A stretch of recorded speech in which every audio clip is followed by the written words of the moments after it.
Talagang sinaswerte ka pa rin, lalaki. Sa dami ng aking mga alagad na humarang sa'yo'y nakarating ka pa rin sa aking teritoryo! Sinabi ko na sa'yo, hindi ako titigil hanggat hindi kita napapatay. Baliwala ang kamatayan ng mga alagad mo kung patuloy ka rin mabubuhay. Dahil patuloy ka pa rin mag-aasik ng lagim!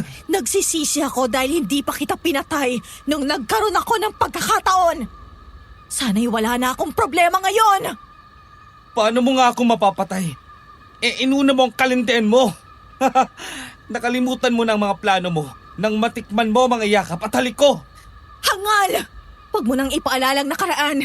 Tapusin na natin ito! Humanda ka sa akin ngayon! Sige! Isa lang ang dapat na matira sa atin! Ah!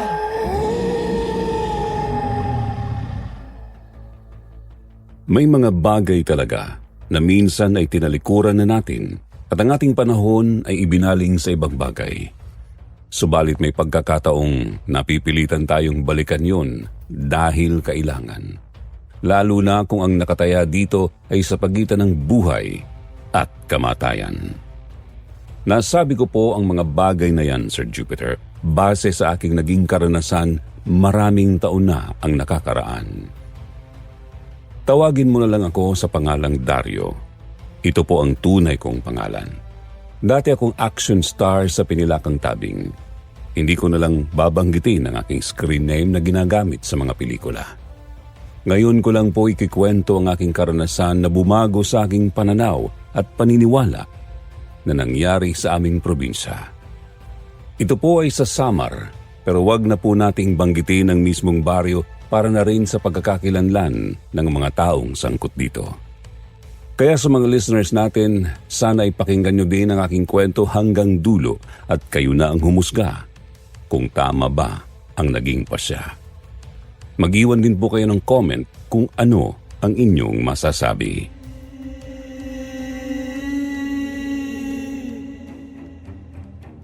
Tikman mo ang talim ng idak ko! Yat! Jesse! Nasaksak mo ako! Oh, bakit hindi ka umiwas?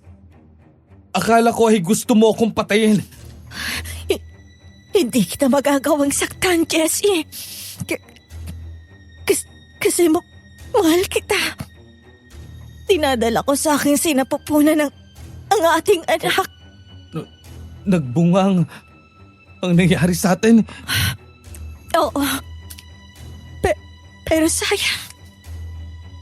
Hindi na natin siya makikita. Siguro kung bibigyan ako ng isa pang buhay, hihilingin ko na maging normal akong tao. Para mahalin kita, Jessie. Patawad. Paalam. Patawad, Carolina. Cut! Close sequence. Good. Direk, ayos bang aktingan namin ng Rebecca? Oo, Dario. Magaling ang dramatic scene ni Rebecca. Akala ko nga ay matatawa siya kanina nang sinabi mo ang dialogue mo na inuna niya ang kalandian. Mabuti na lang at hindi siya tumawa. Naku, Direk. Ayoko na mag-take to kaya ginalingan ko na. Anong susunod nating eksena? Yung fight si Dario sa malaking aswang tapos yung last part na. Sa ilalim ng puno ay magtatagpo kayo ni Dario. Mabubuhay ka. At this time ay normal ka ng tao. Wow! Ayos ah. After months, matatapos na rin ang pelikula natin. Oo nga. Premiere night ng kasunod nito. Sige, Direk Jose. Tapusin na natin ang mahabang eksena na susunod. O sige, gawa na muna tayo ng fight scene ng aswang. Itinuro nga sa akin ni Direktor Jose ang mga gagawin na fight scene at stunts kaya nang alam ko na ang lahat ng steps at numero ng gagawin naming bakbakan ng stuntman na gaganap bilang aswang, ay nagsimula ng ulit gumiling ang kamera. Mahabang oras din ang naubos bago namin nagawa ng maayos ang mahabang eksena na yon hanggang sa mapatay ko ang aswang. At ang huli nga naming eksena ay sa ilalim ng puno kung saan ay nagtagpo kami ni Rebecca. Matapos ang eksenang yun, nagpalakpakan ang lahat dahil tapos na ang aming pelikula. Binabati ko kayong dalawa. Ang galing ng mga performance sa ipinakita nyo. Good job! Kapag nag-blockbuster ito sa takeya, Jack, na magkakaroon pa tayong lahat ng bonus sa producer. Salamat din sa pagtitiwala, Direk. Salamat din sa'yo, Rebecca. Masaya ako nakatrabaho kitang muli. Pang-2 pelikula na natin to. Oo nga eh. At saka na magkakaroon pa ng pangatlo kapag tumabo na naman ito sa takilya. Siya nga pala. Lahat tayo ay dediretso sa restaurant. Sabi ng producer natin ay magkakaroon muna tayo ng maikling party dahil natapos natin ang pelikula. Tara! Lahat nga kami ay nagtuloy na sa restaurant para magkaroon ng kaunting salo-salo. Pagkatapos ay mayroon ding kaunting inuman, pero hindi ako uminom ng marami dahil napagod ako sa maghapong trabaho. 4:00 na ng madaling araw nang matapos ang aming kwentuhan. Kaya naman nagpaalam na ako sa kanila pero sumabay sa akin si Rebecca. Nang nasa sasakyan na kami ay nakatulog na siya dahil marami siyang nainom, kaya hindi ko na tuloy alam kung saan ko siya ihatid. Dumiretso na ako sa aking apartment. Nang maiparada ko ang aking kotse, bumaba na ako at binuhat ko si Rebecca. Nang makapasok kami sa apartment, inihiga ko siya sa kama na naroon. Doon siya naalimpungatan. Dario, anong lugar ito? Saan tayo naroon? Nandito ka sa apartment ko. Higaan ko yan. Ha? Bakit tayo nandito? Akala ko ba ihahatid mo ako sa bahay ko? Bakit mo ako dinala dito? Hindi ko alam kung saan kita ihatid eh. Nakatulog ka na sa kotse. Inaantok na rin ako kaya isinama na kita dito. Pero wag ka na mag-alala. Diyan ka na matulog sa kama at ako naman dun sa sofa. Nako, nakakaya naman sa'yo na istorbo pa kita. Doon na tayong 2 matulog. Huwag kang mag-alala. Hindi ako malikot matulog.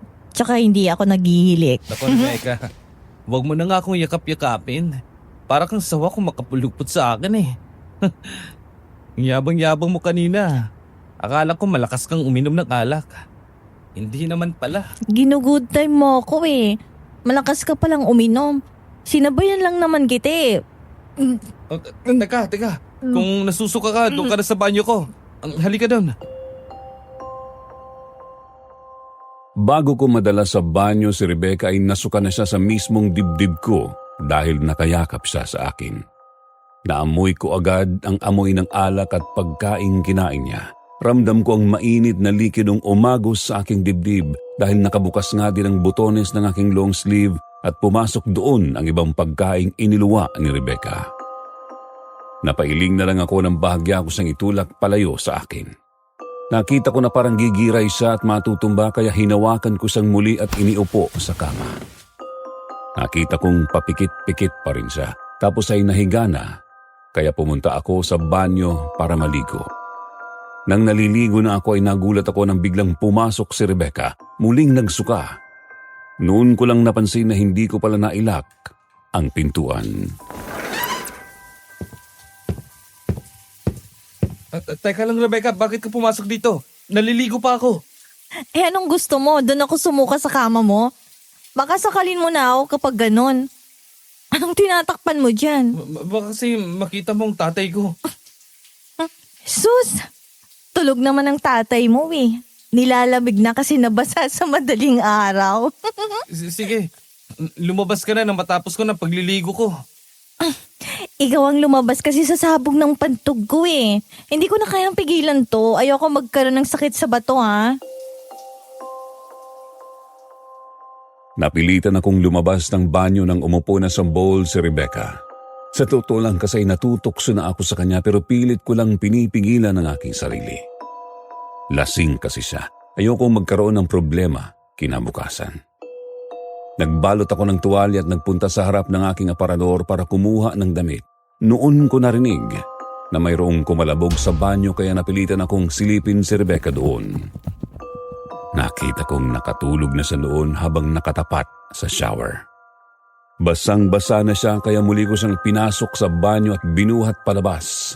Noon sa muling nagising. Naku, basang-basa na palang damit ko. Meron ka bang damit dito? Pahiram naman oh. Naku naman. Naghubad ka pa sa harapan ko. Nakita ko tuloy ang nanay mo. Nakasimangot oh. Sa susunod, huwag kang magpapakalasing at sasama kung kani-kanino lang ah. Ganyan ka pala kapag nalalasing ka. Baka makatagpo ka ng lalaking mapagsamantala. Gawan ka ng hindi maganda. Anong nakasimangot? Loko ka talaga. Hindi ba gusto mo ako? Ang tagal mo na akong nililigawan, di ba? Bakit hindi mo pa samantalay ng pagkakataon? Oo nga, gusto kita. At nanliligaw ako sa'yo pero hindi mo pa nga ako sinasagot, di ba? Kung matukso ako sa'yo, baka bukas kapag nagising ka, idemanda mo pa ako. Pareho pa naman tayong gumagawa na ng pangalan. Ay, napaka-gentleman mo naman pala, Dario. Lalo tuloy akong humanga sa'yo. Hindi naman talaga ako sobrang lasing eh. Ang ibig mong sabihin, sinusubukan mo lang ako? Oo, alam kong ginagawa ko. Mahal din kita, Dario. Kaya kung ano man ang mangyari, wala akong pagsisisihan. Lukarat ka talaga. O sige, kung matino palang isipan mo edi halika na. Saan tayo pupunta? Ipapakilala kita sa tatay ko. Nakasimangot ang nanay mo mukhang suplada kaya papangitiin ko. Loko ka talaga. Kasunod nyon, pinatay ko na ang ilaw sa aking kwarto. Pinalaya namin ni Rebecca ang aming nararamdaman ng pagkakataong yon. Kinabukasan nang magising ako ay hindi ako agad nakabangon dahil nakaunan sa aking braso si Rebecca at nakayakap din siya sa akin. Kaya sa halip na bumangon ako, nanatili akong nakahiga para hindi sa magising. 1 oras pa ang matuling lumipas. Nakatulog pala ulit ako. Nagising ako nang maramdaman ang daliri ni Rebecca na pinipisil ang aking ilong. Kanina ka pa bagising? Kagigising ko lang. Naalimpungatan kasi ako parang merong nagdo-doorbell eh. Meron ba? Oo, meron ako naririnig kanina. Meron nga. Sandali lang at lalabasin ko ha. Asa nga pala, nabasa ang damit mo. Kaya kumuha ka na lang ng t-shirt at pantalon sa aparador ko. Meron din akong brief dyan. Kumuha ka na lang din. Oo na, loko ka talaga. Sige na, puntahan mo na kung sino yung nasa gate at magluluto ako ng almusal natin. Matapos nga akong magbihis, lumabas na ako ng apartment. Nagpunta ako sa gate at doon ko nakita na nakaparada ang taxi na sinakyan nila ni Tio Anselmo. Matapos nilang bayaran ng taxi, umalis na yun. Kaagad kong binuksan ang gate. Pansin ko agad ang kalungkutan sa mukha ni inay kaya matapos ko siyang yakapin, inakbayan ko sa papasok ng apartment. Sumunod naman sa amin si Tio Anselmo. Nang makapasok na kami sa apartment ko at makaupo sa sofa si inay, muli siyang umiyak. Inay, huwag na kayong umiyak. Ano po bang problema? Kailangan niyo ba ng pera? Sana'y tumawag na lang po kayo sa telepono. O kaya ay sumulat para napadalhan ko po kayo. Napagod pa po kayong lumuwas dito. Hindi naman tungkol sa pera ang dahilan ng bigla naming pagluwas ng Tio Anselmo mo. Kung ganon, ano po bang dahilan? Bago kayo umiyak ng umiyak, sabihin niyo muna sa akin kung anong dahilan. Natatanis po ako Tio Anselmo, ano ba talagang dahilan? Kayo nang harap po magpaliwanag. Kasi ang kapatid mong si Melody, ilang araw na siyang hindi umuwi. Hindi namin alam kung anong nangyari. Inanap na namin siya sa mga lugar na posibleng niyang puntahan pero hindi namin siya nakita. Pati ang mga kaibigan niya ay kinausap na rin namin. Wala ring nakakaalam sa kanila kung nasaan si Melody. Nang umalis siya para pumasok sa eskwela ay masaya pa kaming kumain. Iyon na pala ang huli naming pagsasalo. Meron po bang nobyo si Melody? Baka naman sumama na siya sa kanyang nobyo. Sinabihan ko siya na wag na muna siyang magpapaligaw. Kasi sayang naman yung pagod mo sa pagpapaaral sa kanya. Hindi na namin alam kung saan siya hahanapin kaya pinasya kong lumuwas na kami ng Tio Anselmo mo. Ayoko naman nasisihin mo ako. Dapat po ay nag-report na kayo sa pulisya para naiblatar ang pagkawala ni Melody. Ginawa na namin yan, Dario. At doon namin naalaman na paglima na pala si Melody sa mga nai-reporter na wala. Tapos yung dalawang nawala ay natagpo ang walang buhay. Wasak ang lalamunan at butas ang dibdib. Kung ganun, may kinalaman kaya ang mga aswang? Oo, meron. Yun ang sabi ng mga pulis na merong karanasan na sa mga ganyang kaso. Yun din ang hinala ko nang malaman ko ang sinabi niya. Tio Anselmo, hindi ba't matagal nang umalis ang mga aswang sa lugar natin? Mula nang salakayin natin noon ang lungga nila at mapatay ang kanilang pinuno. Iyon nga din ang alam ko.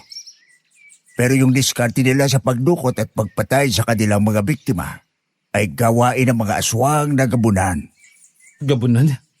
Yun ang pinakamalakas na lahi ng aswang, di ba, Tio Anselmo? Bantog at kinatatakutan ng ganung lahi ng aswang. Kasi mababangi sila. Kahit mga kapwa nila aswang ay kinakain nila. Oo, ganun nga.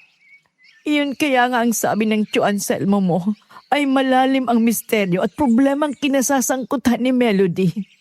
Kung sila man na may kagagawa ng pagkawala ni Melody, nakahanda akong balikan ng dati kong gawain. Haharapin ko sila kahit gaano sila kalakas. Kahit gaano kalalim ang misteryong to. Hahalukayin ko. Makita ko lang ang kapatid ko. Maya-maya naputol ang pag-uusap namin nang bumukas ang pintuan ng aking kwarto at sumilip doon si Rebecca. Tapos ay lumabas na siya at marahang lumapit sa amin. Hindi ko pa siya naipapakilala kina Inay at Tio Anselmo ay nagmano na siya sa mga yon. Tapos ay naupo na siya sa tabi ko. Hindi naman kaagad nakakibo si Inay. Nakatitig lang siya kay Rebecca. Ganoon din si Tio Anselmo kaya bahagya akong umubo para agawin lang ang pansin nila. Nay, si Rebecca po. Nobya ko. Rebecca, Nanay Clarita ko. At siya naman si Tio Anselmo. Artista ka, di ba, Iha? Ikaw yung kasama nitong si Dario sa nakaraang pelikula niya? Opo. Ako din ang kasama niya sa katatapos lang naming pelikula. Ay, napakaganda mo pala sa personal. Alam mo bang idolo ka rin ni Melody? Pangarap nga niya na makita ka ng personal. Nagyaya nga na lumuwas para manood ng shooting nyo. Ay, kaya nga lang ay nangyari nga ang problema. Lakasan niyo pong loob niyo. Ipagdasal natin na makita pa siya. Pwede po ba akong sumama sa inyo pagbalik niya sa probinsya? Sama ka sa amin? Opo, kung papayag po kayo. Aba sa akin walang problema. Tanungin mo si Dario kung pwede kang sumama. Dario, sasama ako sa inyo. Hindi ko alam kung anong gulong papasukin ko pagbalik ko sa aming lugar, Rebecca. Mapanganib ang mga aswang. Ayaw kong pati ikaw masaktan at mapahamak. Dito ka na lang. Babalik naman ako sakaling matapos ng problema namin. Saka nakakatakot ang lugar namin ngayon, Rebecca. Naglipa na ang mga aswang. Hindi naman po ako takot sa mga aswang. Tsaka ginagawa na namin yan ni Dario sa pelikula eh. Nagkakaroon din kami ng labanan sa mga eksena. Ibang pelikula sa tunay na buhay, Rebecca. Sa tunay na buhay, walang take 2 or take 3. Kapag nagkamali ka, hindi ka na mabubuhay kapag napatay ka ng aswang. Kaya hindi ako papayag na sumama ka. Hindi mo pa nga ako lubusang kilala, Dario. Pelikula man o tunay na buhay, makakaya kong lumaban. Para saan pat naging black belter ako at kampiyon sa shooting competition kung hindi ko naman gagamitin sa tamang paraan. Pero Rebecca, kasi malayo kasi ang Samar. Hindi naman tayo maglalakad, di ba? Sasakay naman tayo ng bus at barko. O mas madali kung mag-eroplano na lang tayo. Ang sabi mo, magaling kang bumaril? Opo. Pulis po ang aking ama at bata pa lang ako. Tinuturuan niya na akong bumaril at pinasali ako sa mga kompetisyon. Kaya kahit 500 metro ng layo sa akin ang target, makakaya ko pa ring tamaan. Ay, nako. Ay, kagaling mo naman pala, Rebecca. Tapos ay black belter ka pa. Abay, bagay nga kayo ni Dario. O sige, sumama ka sa amin. Nako, salamat po. Sige po, magluluto lang po ako ng almusal natin. Diyan po muna kayo. Dario, ikaw na muna ang bahala kina Inay. Ikaw talaga. Basta ginusto mo, wala makakapigil sa'yo. Ngumiti ng matamis sa akin si Rebecca tapos ay nagpunta na siya sa kusina para magluto ng almusal. Nang makaluto na siya, sabay-sabay na kaming kumain. Noon naman dumating ang kaibigan kong direktor sa pelikula. Kaya nang bumungad siya sa pintuan ng aking apartment, kaagad akong tumayo para salubungin siya. Bahagya siyang nagulat nang makita na mayroon akong mga kasama. Good morning, pare. May mga bisita ka pala. Oo, Direk. Ang nanay Clarita ko at Tio Anselmo. Tsaka nandito rin si Rebecca. Good morning, Direk. Uy, naandito ka rin. Oh, wag mong sabihin na dito ka tumuloy kagabi matapos ang salo-salo pagkain natin. Ibig sabihin ay kayo na talagang dalawa, no? Oo, Direk. Nagkasundo na kami. Oo nga naman, Direk Jose. Pero sana wala munang makaalam sa mga reporter, ha? Alam mo naman na meron tayong pelikula na malapit ang ipalabas. Yun nga ang maganda, Rebecca. Para maging maingay at pag-usapan ang pelikula nyo. Saka gusto naman talaga ng mga fans nyo na magkatuluyan kayong dalawa. So ayan na, nangyari na ang inaasahan nila. Kaya tsak natatabo na naman sa takilyang pelikula natin. Siya nga pala, Direk. Bakit nandito ka? Nasa editing na ang pelikula natin. Kailangan naman natin magpa-pictorial kayo para sa gagawin nating mga banner at malalaking picture na i-display sa mga sinehan. Tapos nun, ay pwede na tayong magpahinga. Premiere night na lang ang hihintayin natin. Sige, Direk. Gawin na natin ngayong araw yan. Kasi kailangan kong umuwi sa probinsya namin. Mayroon ako mga kailangan gawin doon. Kung uuwi ka, sasama ko. Gusto kong makatikim ng lambanog na bagong hango sa Diyog. Ay, meron pa doon? Meron naman, Direk. Kaya lang eh. Oo, wala nang pero-pero. Sasama ako sa pagbabakasyon mo. Sama tayo. Di ba, Rebecca? Oo naman, Direk. Nang araw nga na yun, tinapos na namin ni Rebecca ang pictorial para sa aming pelikula. Halos naubos din ang maghapon namin doon, kaya naman nang matapos na yun, nagbiyahe na kami pauwi sa aming bayan kinabukasan ng madaling araw. Hindi na ako nagdala ng sasakyan. Sumakay kami sa 2 taxi at nagpahatid kami sa Manila International Airport, na ngayon ay Ninoy Aquino International Airport na. Mataas ang pamasahe dahil madalian ang aming lakad, pero hindi na yun mahalaga sa amin. Ang gusto ko ay makarating na agad sa amin, kaya nang makababa na kami ng Tacloban, naghanap kami ng high-ace van na maaarkila papuntang Samar. Tuwang-tuwa sina Rebecca at Direk Jose nang dumaan kami sa San Juanico Bridge. Pare, ito yung katulad na tinalo ni Dante Varona. Tingnan mo naman ang taas niyan. Talagang buwis buhay ang ginawa niya para patunayan lang sa lahat na siya ang king of stunts. Oo nga, Direk. Talagang lakas ng loob ng taong yun. Kahit alam niyang malalagay sa panganib ang kanyang buhay, ginawa pa rin niyang eksena. Di nga ba pagkatapos ng eksena na yon, itinakbo na siya sa ospital kasi dumugo ng ilong at mata niya? Pero ayos din naman ang nangyari. Nakaligtas na siya sa panganib, tapos sumikat pa siya. Sana iligtas din sa panganib si Melody. May binubulong ka ba, pare? Wala, Direk. Sabi ko ay medyo mahabang tuloy na to. Mapanganib kung ginagabi sa lugar na to. Oo nga. Pero marami namang ilaw ang mga poste. Kaya ayos lang din sa mga motorista kapag ginabi na. Hindi na ako kumibo. Nanahimik na lang ako at ayokong masira ang kasiyahan ng aking mga kasama habang pinagmamasdan ang dagat habang tumatawid kami sa San Juanico Bridge. Nang makalampas kami doon, binaybay na ang mahabang kalsada papunta sa aming bayan. Mahabang oras din ang naging biyahe namin. Inabutan na rin kami ng gabi sa daan, kaya nang makarating na kami sa aming baryo, hindi ko na pinayagan pang umalis ang driver ng van. Sinabihan ko siya na kinabukasan na ulit magbiyahe pabalik ng Tacloban dahil delikado ang panahon. Kaagad namang nagtimpla ng kape ang mga pinsan ko na inabutan namin sa bahay, kaya nagkape kami ni Direk Jose. Bakit hindi mo pa pinauwi yung driver? Baka naghihintay ng asawa at anak niyan. Delikado ang magbiyahe dito ng sobrang gabi na, Direk. Lalo na kung nag-iisa lang siya. Tahimik naman ang lugar na dinaanan natin Yun nga lang, ang dami ng mahabang daanan na madalang mga bahay. Bago dumating ang mga baryo ay puro kakahuyan muna. Yun na nga ang sinasabi ko eh. Baka maambush siya. Delikado. Kawawa naman. Tama ang sinabi ni Dario. Mabuti na yung sigurado. Mga rebelde ba ang nangaambos dito? Aswang.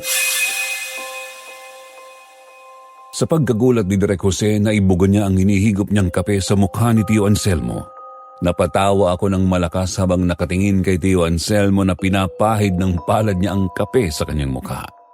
Kaagad namang ibinaba ni Direk Jose ang tasa na hawak niya at kaagad na tumayo. Kinuha ang panyo niya at pinunasan ang mukha ni Tio.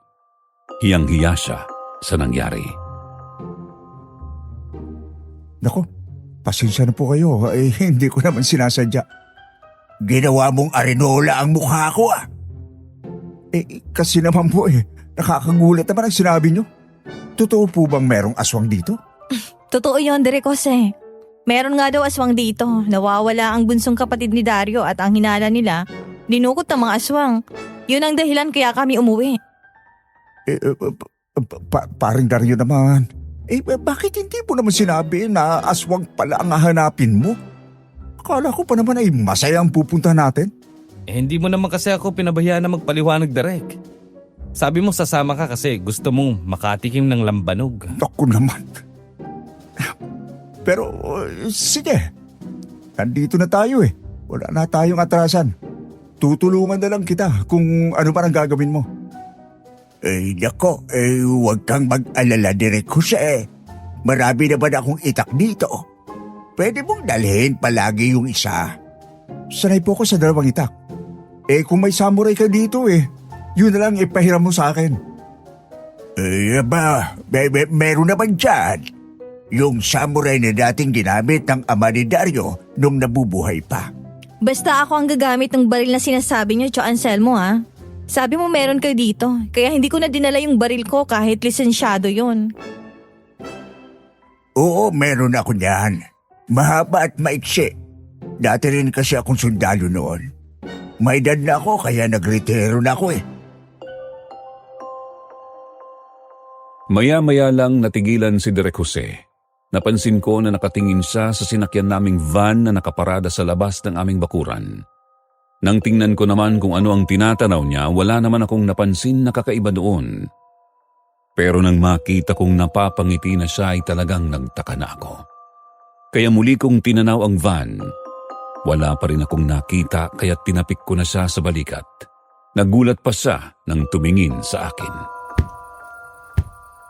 Sino bang tinatanaw mo sa malayo? Kanina pa kita napapansin Napapangiti ka pa kanina. Palagay ko mawiwili ako rito sa inyo pare. Hindi ako mainip kasi marami pala dito magagandang babae. Ay nako!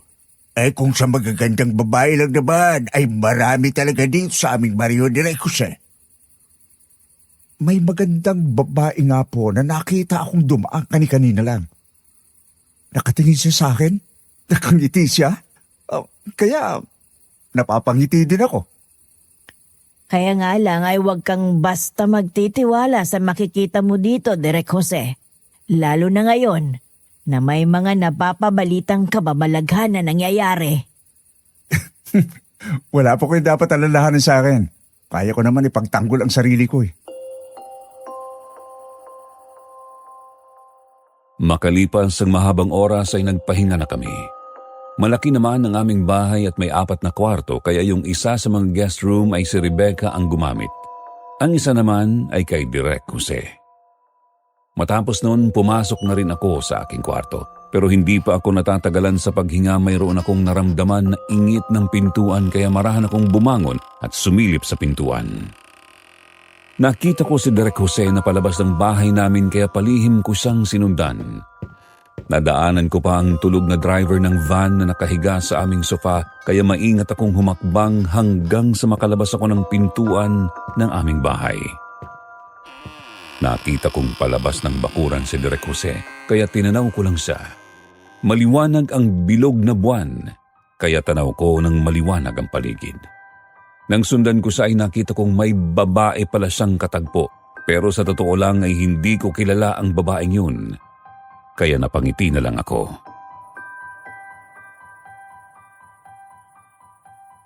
Bakit gabi-gabi na nasa labas ka pa ng bahay? Hindi ako makatulog eh. Malamig ang panahon. Mahirap matulog kapag walang katabi. Pareho lang pala tayo. Hindi rin ako makatulog kaya nang sumilip ako sa bintana at nakita kong bumalik ka ulit, ay lumabas na ako. Gwapo ka kasi kaya binalikan kita. Alam mo bang ang mga kagaya mong lalaki ang tipo ko? Ang kagaya mo ding babae ang gusto ko. Ayos ang babaeng to. Talagang malakas pa rin ang karisma ko. Yari ka sa akin ngayon. Unang biktima sa baryong ito. Lumalakad ang oras. Huwag mong sabihin na tatayo ka lang dyan. Hindi ka ba nilalamig? Palagay ko naman ay pareho tayo ng gusto, diba? Oo naman. Oh, ano pang hinihintay mo? Halika na.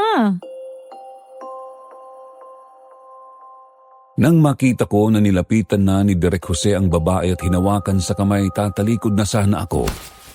Pero muli akong napalingon nang marinig ko ang nakakagulat na boses ni Direk Jose. Sa pagkakataong ito ay malakas na ang boses niya na parang nagulat. Nang makita ko ang babae, nanlilisik na ang kanyang mga mata at ang buhok niya ay humaba na ng sobra. Umabot na sa lupa. Meron din siyang mahabang pangil at kuko. Isa pala siyang aswang na may lahing kubot. Bago pa makatakbo si Direk Jose ay nahuli na siya ng aswang. Pumulupot na sa kanyang mga kamay at paa ang mahaba niyong buhok at itinaas siya. Kaya naghagilap ako ng kahoy bago lumapit sa kanila. Bitiwan mo siya, halimaw ka! Dario, tulungan mo ako. Ngayong gabi ay mamamatay kayong dalawa. Huwag mo kaming takutin eh. Hindi mo pa yata ako kilala. Humanda ka sa akin ngayon. Pambihira. Nagawa mo pang makailag sa pamalo ko kahit hawak-hawak pa ni Direk Jose. Hindi ako kasing hina mo, ulol ka. Saluhin mo ang manyakis na ito. Pareho kaming natumba ni Direk Jose nang bitiwan siya ng aswang at ihagis sa akin. Nang makabawi si Direk Jose sa ginawang pagsakal sa kanya ng aswang ay marahan siyang tumayo. Itinayo din niya ako kaya muli kaming humarap sa aswang. Biglang tumawa si Direk Jose. Noong una ay mahina lang pero nang magtagal ay lumakas na ang pagtawa niya kasabay ng pag-iling ng kanyang ulo na parang iniinsulto ang kaharap. Anong nakakatawang hangal ka? Kaya pala kanina pagyakap ko sa iyo ay nakaamoy ako ng amoy asupre at panis na langis ng yuk. Isa ka palang aswang? Ay, nakakadismaya naman. Ang baho ng amoy mo. Nakakasuka ka. Ganun kasi ang ginagawa ng mga yan kapag kabilugan ng buwan. Kaya sa susunod na makaamoy ka ng ganyan, nakabaong babae, alam mo nang ibig sabihin nun. Sobra ng pag-iinsulto nyo! Huwag kayong masyadong matuwa dahil malulungkot naman ang mga maiiwan ninyo! Hindi alam ng aswang na sinadya namin iyon ni Direk Jose para magkaroon kami ng pagkakataong makaisip ng paraan kung paano siya lalabanan dahil wala na kaming armas. Kahit kasi ang kahoy na hawak ko kanina ay naagaw na rin niya. Napaatras kami. Noon nasagi ng aming paa ang isang bato na kasing laki ng aking kamao. Kaagad ko yung dinampot kaya nang lumapit sa akin ang aswang at ibuka ang bibig para ako kagatin, ang bato na hawak ko ang ipinasok ko sa kanyang bibig. Kaya yun ang kanyang nakagat at sa tingin ko ay nabungi ang kanyang mga pangil. Hindi niya agad nailuwa ang bato kaya yun ang sinamantala ni Direk Jose. Nakakuha naman siya ng palapa ng nyog. Yun ang inihampas sa aswang. Pwisit kang lalaki ka! Hangal ka! Masarap ba ang bato ha? Maswerte ka't nailuwa mo pa. Ngayon, kami naman ang sasalakay sa'yo. Humanda ka! Tama ka, Dario. Hindi na niya magagamit ang kanyang bunganga. Nagdurugo na yon. Parang nabungi ng pangil niya. Tayo na! Yeah! Hindi ko nga magagamit ang pangil ko dahil masakit ang aking bibig. Pero nakalimutan niyo yata na mayroon pa akong matatalim na kuko.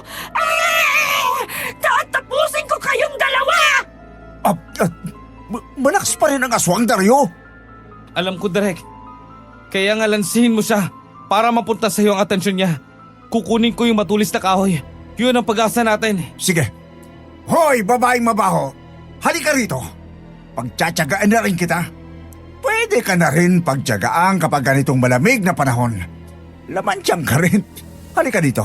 Ituloy natin yung ginagawa natin kanina. Ikaw ang gagawin kong hapunan para ilagay ko sa kumakalam kong tiyan! Dario! Direk Jose! Mayroon pa mga dumating na istorbo. Hindi pa ito ang huli nating pagkikita, lalaking manyakis. Mabilis na umatras ang aswang nang matiyak niyang dihado na siya dahil dumating na rin si Tio Anselmo. Nang tumakbo na ang aswang palayo, hinabol namin siya hanggang sa makarating kami sa lugar na maraming puno. Bigla siyang humarap sa amin ni Direk Jose, kaya pala ay may malaking putol ng puno na pinuluputan ng kanyang buhok at yun ang inihampas niya sa amin. Sapul kaming dalawa sa katawan kaya pareho kaming bumagsak. Nang muli niyang ihahampas sa amin ng malaking kahoy, binaril yun ni Rebecca. Nasapol ang kahoy at nadurog yun. Nang muling magpaputok si Rebecca ay ang aswang na ang inasinta niya. Lumukso pataas ang aswang. Ginamit niya ang mahabang buhok para maabot ang mataas na puno at doon magtago. Pero tinamaan pa rin siya ni Rebecca sa balikat kaya muling bumagsak ang aswang.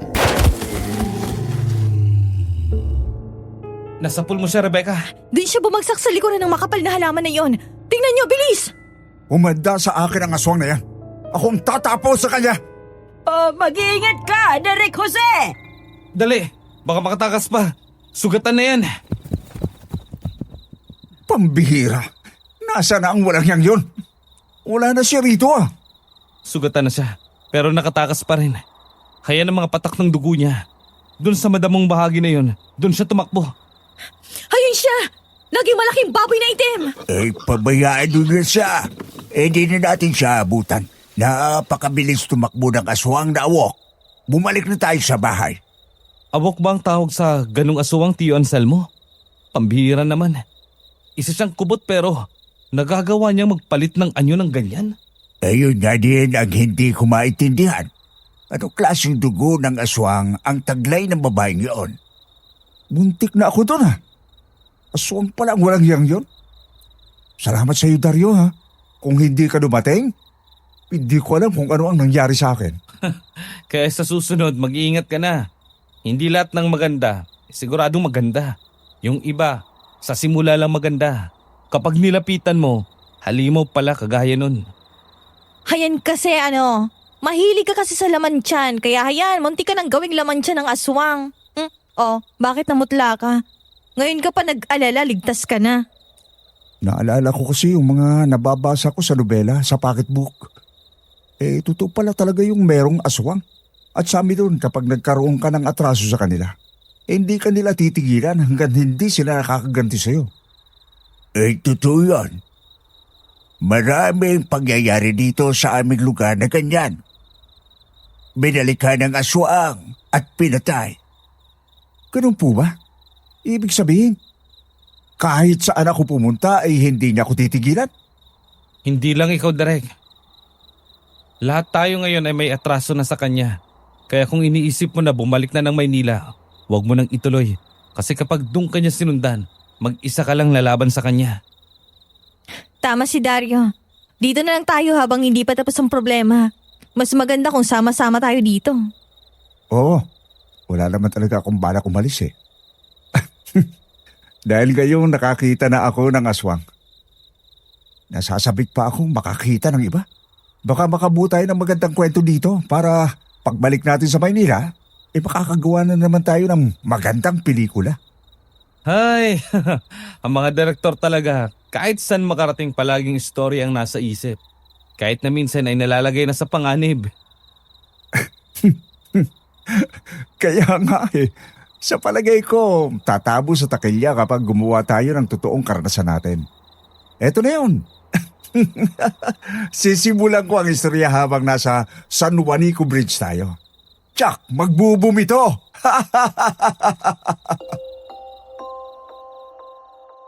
Di nagtagal ay nagbalik na kami sa aming bahay. Hindi na kami nakatulog hanggang sa sumikat ang araw. Nang magpaalam ang driver ng van, pinagsabihan ko siya na hanggang hindi siya nakakalabas sa aming lugar, huwag siyang magsasakay ng kahit na sino. Dahil ang mga aswang madalas na binibiktima ang mga biyaherong dumadayo sa aming lugar.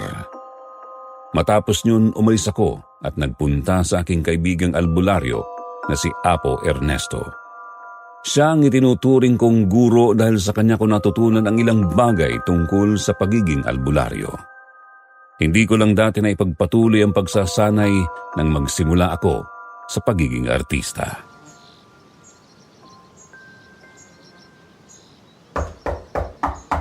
Tao po. Magandang araw po. Apo Ernesto, nandyan po ba kayo? Si Dario po ito. Aba, Dario. Kusang bumukas ang pintuan nang wala namang tao na nagbubukas. Huwag ka na magulat kasi hindi pangkaraniwang tao ang pinunta natin. Siya ang guru ko. Tayo na. Pumasok na tayo sa loob. Teka muna pare, baka naman makasuhan tayo ng trespassing yan. Wala pa nga yung tao na tinawag mo papasok ka na kaagad sa loob ng bahay. Huwag ka mag-alala, Direk. Mabuting tao si Apo Ernesto. Kaya bumukas ang pintuan, ibig sabihin ay nasa loob siya at pinapatuloy tayo.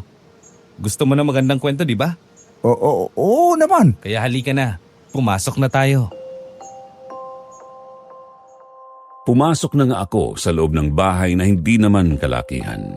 Yari iyon sa kahoy at sa wali ang mga dingding. Pagpasok pa lang napansin ko na agad na nakasabit sa dingding ang mga mahahabang itak at buntot pagi. Naroon din at nakatayo naman sa gilid ang mga sibat na ang mga talim ay bakal na mayroong mga sima.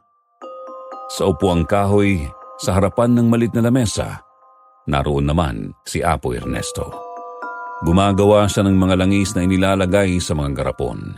May mga sangkap iyon na panlaban sa mga aswang kagaya ng asin, abo at mga bawang.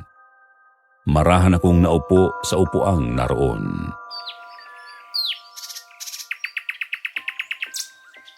Magandang hapon po, Apo Ernesto. Alam ko darating ka, Dario. Dahil sa problema sa iyong kapatid, hindi ba? Opo. Nawawala po si Melody. Ayon kay inay, ilang araw na siyang hindi umuwi. Kaya kahit abala ako sa trabaho sa Maynila, bumalik ako dito. Gusto kong hingin muli ang tulong niyo. Inaasahan ko na yan, Dario. Dahil sa totoo lang, ay muling namang nagbalik sa ating bayan ang lahi ng mga aswang. Alam kong nandito sila para gumante, hindi lang sa iyong kapatid, kung hindi sa ating lahat. Ano pong ibig niyong sabihin? Kung natatandaan mo, 5 taon ang nakararaan. May mga aswang tayo na sinalakay sa kanilang lugar. Napatay natin ang kanilang pinuno na isang awok. Yun si Sebastian at ang asawa niyang kubot na si Marcela. Opo, natatandaan ko nga yun. Pero nakatakas ang 2 nilang anak. Naitaboy na natin sila palayo sa ating bahay, di ba? Sa palagay ko ay sila ang nagbalik ngayon. Sinimulan na nila ang paghihigante. Pero ayon po sa balita ay mga gabunan ang dumukot sa mga babae. At yung nakalaban naman namin kagabi ay isa raw kubot yun. Hindi ba, Dario? Sino ba ito mga kasama mo, Dario? Sa palagay ko ay mayroon din silang potensyal na maging manunugis. Ramdam ko na sanay din sa away ang 2 ito. Si Rebecca po ang aking nobya at ito naman po si Derek Jose. Ang nakadiscover sa akin para maging artista. Kaya pala parang pamilyar ang mukha nila. Sige, ipapaliwanag ko sa inyo ang dahilan kung bakit may napapabalitang gabunan sa ating bayan. Kapag ang aswang na may lahing awok ay nakapag-asawa ng aswang na kubot, nagahalo ang dugo nila at ang mga anak nila ay nagiging gabunan. Ibig sabihin nagtataglay po ng 2 klase ng dugo ang mga aswang na anak ng awok at kubot? Tama ka. Kaya nga sila tinawag na gabunan dahil mas malakas na sila. Yung ibang gabunan ay nakakaya ring manggaya ng anyo.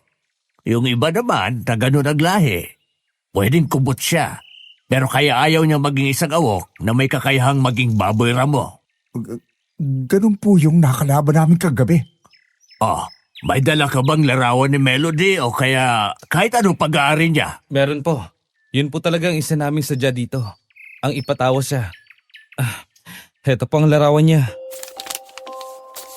Kinuha ni Apo Ernesto ang larawan ni Melody. Ibinaba sa ibabaw ng lamesa. Binuhusan ng langis. Maya-maya lang tumayo si Apo Ernesto. Kumuha ng isang maliit na palanggana. Nilagyan ng tubig tapos ay binuburan ng ilang butil ng palay ang tubig. Sinindihan din niya ang kandilang pula. Matapos ay sinabuyan din niya ang tubig ng asin bago niya muling dinampot ang larawan ni Melody. Meron siyang orasyon na ibinulong sa larawan tapos ay inihulog na niya yon sa tubig. Nagulat kaming lahat nang makitang bahagyang bumula ang tubig sa palanggana, parang kumukulo yun. Nakita ko na napabuntong hininga si Apo Ernesto tapos ay patuloy siyang bumulong ng orasyon.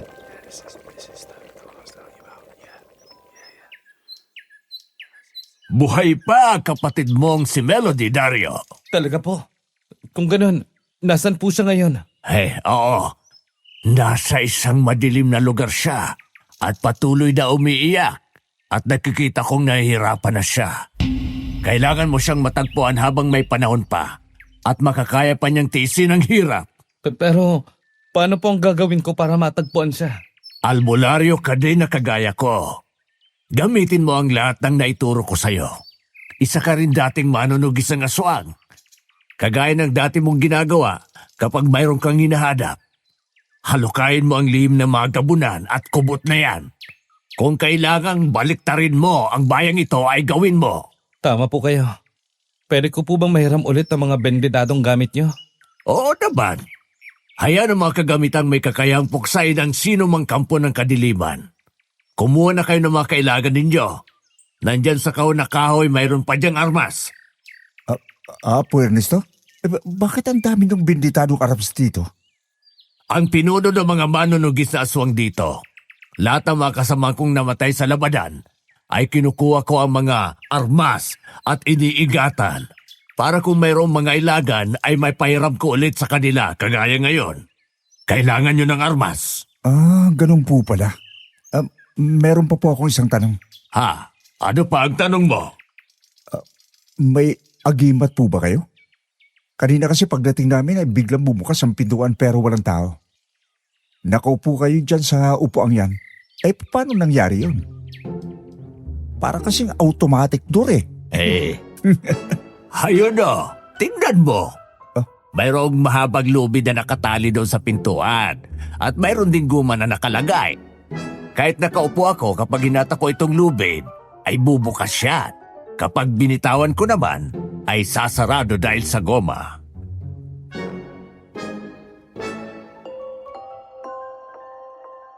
Napatawa na lang si Direk Jose nang malaman ang lihim ng pintuan ni Apo Ernesto. Tapos ay lumapit na rin siya sa dingding at kinuha ang 2 samurai na nandoon. Kinuha ko naman ang isang mahabang itak at ang mahabang buntot pagi na naroon. Humingi din po ako ng langis kay Apo Ernesto para magamit namin sakaling masugatan kami para mapigilan ang pagkalat ng kamandag ng aswang sa aming mga katawan. Natuwa naman si Rebecca nang makita ang 2 matalim na punyal. Yun ang kinuha niya. Nakalagay din yun sa baina. Matapos ay nagpaalam na kami kay Apo Ernesto. Gawin niyo ang lahat para malaman kung nasaan ang lungga nila. Sa labanang ito, tiyak na magkakasama tayong muli ni na Anselmo. Sige po. Hanapin namin ang mga aswang na yun na nagsisimula na magasik ng lagim dito sa ating lugar. Salamat po dito sa mga armas na ipinahiram niyo sa amin. Saka mo na ako pasalamatan kapag tapos sa ang gulong ito at maibalik mo dito ang armas na yan. Inaasahan ko na ibabalik mo yan dito. Sige po, Apo Ernesto. Hanggang sa muli nating pagkikita. Lumalakad ang oras. Kahit wala pa kaming tulog at pahinga, hahanapin na namin si Melody. Kailangan niya na ng tulong ko. Nang makaalis na kami sa bahay ni Apo Ernesto, naisip ko na simulang maghanap sa aming baryo. Lahat naman ng mga taong naroon ay kilala ko dahil doon na ako'y sinilang at nagkaisip, kaya nang maglakad kami sa baryo, bawat bahay na nadaraanan namin ay nakabukas naman ng mga pintuan at bintana. Ang mga tao nasa labas ng bahay. Karamihan nga ay bumabati sa akin dahil napanood daw nila ang nakaraang pelikula ko. Pumunta pa sila sa bayan para lang manood. Kaya naisip ko na wala sa aming baryo ang mga aswang. Kaya ipinasya ko na bumalik na kami sa aming bahay. Ang mga sumunod na araw ay inubos namin sa paghahanap kay Melody. Pero hindi namin siya nakita. Hanggang isang araw bago kami makarating sa aming bahay ay nakasalubong namin si Tio Anselmo. Nakasando lang siya ng pagkakataong yun. Saan ba kayo galing? Kanino ko pa kayo hinahanap Nag-ikot po kami sa buong baryo natin pero wala naman kami nakita na kahina-hinala. Lahat kasi dito kakilala ko. Pati ang lahat ng mga bahay nakabukas naman kaya natitiyak kong wala dito sa lugar natin ang aswang na yun. Talagang wala naman dito yon kasi alam nila na daan dito ang pugad ng mga manunuges. Madali silang makikita dito. Tio Anselmo, may sugat po kayo sa balikat. Ano nangyari dyan? Kanina kasi nagputol ako ng puno. Yung saga na batulis ay sumabit dito sa balikat ko. Kaya nagkaroon ako ng sugat sa balikat. Pero huwag mo na itong pansinin. Mas mahalaga ang ibabalita ko sa inyo. Ano po bang magandang balita? May nakapagsabi sa akin kung saan nagtatago ang mga aswang. Totoo bang sinasabi niyo, Tio Anselmo? Oo, doon daw sa kabilang baryo sa malaking lumang bahay. Doon nagtatago ang mga hinahanap nating aswang. Kaya nga, hindi ko na nakuhang magbihis. Dila ko na lang yung sibat na ito para hanapin kayo. Punta natin ang lugar na yon bago pa makaalis ang mga aswang. Oo nga, Dario.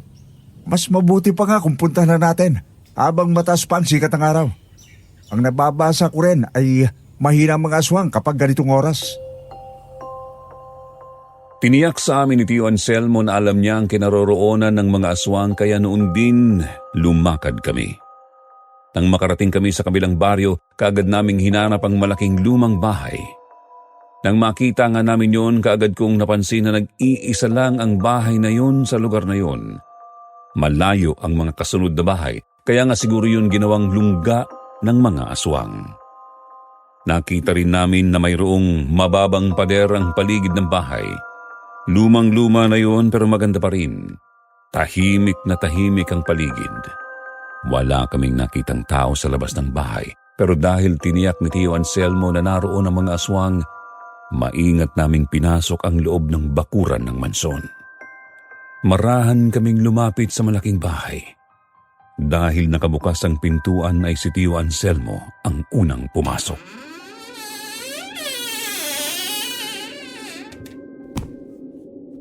Masyadong tahimik ang paligid, Tio Anselmo. Kaya nga kailangan natin mag-ingat. Sige na, pumasok na kayo. Umanda ka na, Direk Jose. Tunay na labanan na ito. Wala na ditong take to kapag nagkamali tayo. Oo, alam ko yun. Kaya nga, mag-ingat ka rin. Dahil sa pagkakataong ito ay hindi natin alam kung mababantay ang kapanamin ni Dario. Huwag ka mag-alala, Rebecca. Kahit ano ang mangyari, aalagaan at babantayin kita. Habang naghahanap kami sa salas ng bahay na malawak ay nagulat kami nang bigla ay umingit ang pintuan. Kaya pala ay tumakbo papalabas ng bahay si Tio Anselmo at isinara niya ang pintuan kaya nakulong kaming tatlo sa loob ng bahay. Tinakbo ko pa ang pintuan para buksan sana yun pero hindi ko na napigilan si Tio Anselmo. Nailak na niya ang pintuan. Nang buksan naman ni Direk Jose ang mga bintana, nalaman niya na hindi na rin kami basta makakadaan doon dahil sa mga bakal na grills na naroon. Nakita namin na tumayo sa tapat ng nakabukas na bintana si Tio Anselmo. Bakas ang galit sa kanyang mukha nang humarap sa akin. Oh, anong ibig sabihin nito, Tio Anselmo? Ang ibig sabihin nito ay katapusan niyo na. Mamamatay na kayo dyan sa loob ng bahay na yan at walang makakalam. Wala ring makakarinig sa inyo dahil nasa liblib na lugar ang bahay na ito. Buksan mong pintuan, Tio Anselmo! Huwag kang magbiro! Hindi ako nagbibiro. Diyan na kayo! Anong nangyari sa tiyuhin mo, Dario? Parang wala siya sa kanyang sarili. Hindi ko nga alam eh. Nag-iba ng aura ng kanyang mukha nang muling humarap sa atin kanina. Humanda siya sa akin. Kapag nakalabas tayo dito. Humanda kayo. Mukhang nandito na mga aswang. Kagaya ng sinabi ni Tio Anselmo. Dario, ayun, sa ikalawang palapag ng bahay. Napakalaking halimaw yan. Anong klaseng aswang ba yan? Napakalaking tao na merong itim na balat. Pero puti ang mga balahibo. Nasa tingin ko mukhang matitigas at matatalim. Namumulang mga mata at ang hahaba ng mga pangil. Pati ang mga kuko sa paa at kamay ay mahaba. Ngayon lang din ako nakakita ng ganyang aswang. Baka iyan na yung sinasabi nilang gabunan. Dalawa pala silang naandito sa loob ng bahay. Mukhang babae itong isa. Kasi ang haba ng buhok hanggang bewang. Harapin niyo ni Dario yung malaking gabunan na yun at ako ang haharap sa babaeng yan. Sigurado ka bang kaya mo siyang harapin, Rebecca? Oo naman. Sanay ako sa bugbugan. Dahil karate black belt ako. Ang pagkakaiba lang nito ay nangangagat ito. Pero patalim naman ang hawak ko kaya parehas lang kami. Sa bagay, hawak naman natin ang mga benditadong armas. Kaya tayo na Direk Jose. Nang lumapit na nga ang gabunan na nasa kusina ay sinalubong na siya ni Rebecca. Nagsimula na silang maglaban. Nakita ko naman ang mabilis na kilos ni Rebecca. Ilang beses niyang naiwasan ang mga pag-atake ng gabunan tapos ay patakbo siyang tumalon sa ibabaw ng upuan at binigyan niya ng flying kick ang aswang na tinamaan sa dibdib. Tumumba yun. Nang tumalon naman ang malaking gabunan mula sa ikalawang palapag ng bahay, bumagsak sa salas at sinugod na kami ni Direk Jose. Tinaga ako siya pero nakaiwas tapos buong lakas kaming sinuwag. Para siyang toro sa lakas kaya pareho kaming tumumba ni Direk Jose sa mga upuang naroon sa salas. Nagbagsakan ang mga upuan. Buwisit! Ang lakas ng aswang na ito Sakit ng likod ko! Humanda ka sa akin! Babawian kita! Ang tagal ko nang hindi nararanasan ng ganito Namiss ko na yung ganitong tunay na bakbakan. Tayo na Direk Jose! Bawian natin ang halimaw na to! Tama ka, Dario! Gusto ko rin ang ganitong labanan. Kapag nakataya ang buhay, mas gaganahan ako! Magseryoso nga kayong dalawa. Hindi na birong nangyayaring ito. Malakas din ang isang to. Rebecca, natatanda mo ba yung ginawa natin sa kalaban nating halimaw dun sa pelikula? Yung sobrang lakas at bangis. Kung natatandaan mo yun, ganun ang gawin mo. Hindi ko pwedeng sabihin kasi maririnig ng mga aswang na to. Maiiwasan nilang pag-atake mo. Tama ka nga, Dario. Sige, laban na ulit. Iyat! Nang muli ngang sumugod sa amin ang gabunan, muli kaming sinalakay gamit ng malalaki niyang mga kamay. Magkakasunod na pag-atake ang kanyang ginawa kaya naman pag-iwas din ang ginawa namin ni Direk Jose. Sa bilis niyang kumilos, hindi kami makaganti. Patuloy lang kaming napaatras hanggang sa magkasunod kaming tamaan ng malakas na sipa ng aswang. Muli kaming bumagsak ni Direk Jose. Nahirapan akong huminga pero hindi ako nagpahalata na nasaktan. Nang tanawin ko si Rebecca, nakita kong nakahandusay din siya. Ayos ka na ba, Rebecca? Huwag mo akong alalahanin. Kaya ko to. Ang kalaban mong isipin mo kung paano mo yan papabagsakin. Sabay tayong sumuko, Dario! Ikaw sa ibabaw at ako sa ilalim atake! Alam mo na kung anong parte ng katawan ng aswang ang pupuntirahin natin para manghina siya. Oo, Direk Jose, tayo na! Sige, tapusin na natin to. Maya-maya lang babagsak na ito. Ang hangal, walang kaalam-alam. Kumindat sa akin si Rebecca. Inginuso niya ang mga kamay at paa ng kalaban niyang aswang. Nakita ko na nagdurugo na ang mga yun dahil sa malaking hiwa ng patalim na gamit ni Rebecca. Hindi nga lang nasentruhan sa pulso, kaya nang sabay kaming umatake ni Direk Jose ay magkakasunod na atake ang ginawa ko sa aswang. Inakala niya na ang kanyang puso ang target ko nang tagain ko siya kaya isinalag ang kamay. Doon ako nagkaroon ng pagkakataon na hiwain ng isang itak ko ang pulso niya. Ganoon din ang ginawa ni Direk Jose, ang mga litid sa paa ng aswang ang kanyang hiniwa, kaya naman di nagtagal.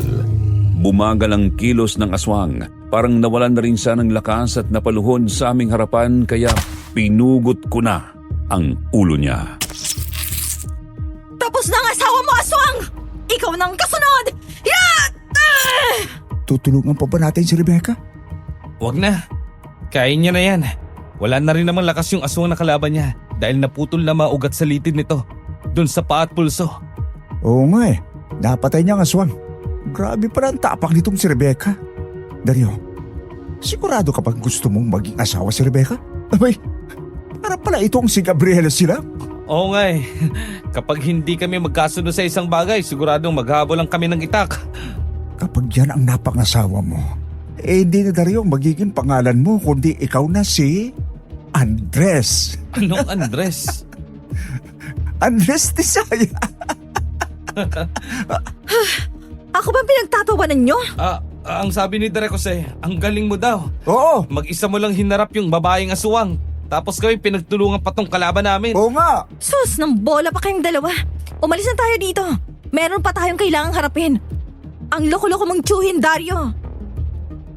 Nakita ko na talagang seryoso na si Rebecca, kaya naghanap kami ng daan palabas ng bahay. Nagkataon naman sa likurang bahagi ng bahay ay marupok na ang pintuang naroon, kaya yun ang pinwersa naming buksan para makalabas kami ng bahay at makabalik kami sa amin. Nang pagkakataong yun ay kasama pa ni Tio Anselmo si Inay at kasalukuyan silang nagkakape sa harapan mismo ng aming bahay. Nang makita nila kami, kaagad tumayo si Tio Anselmo.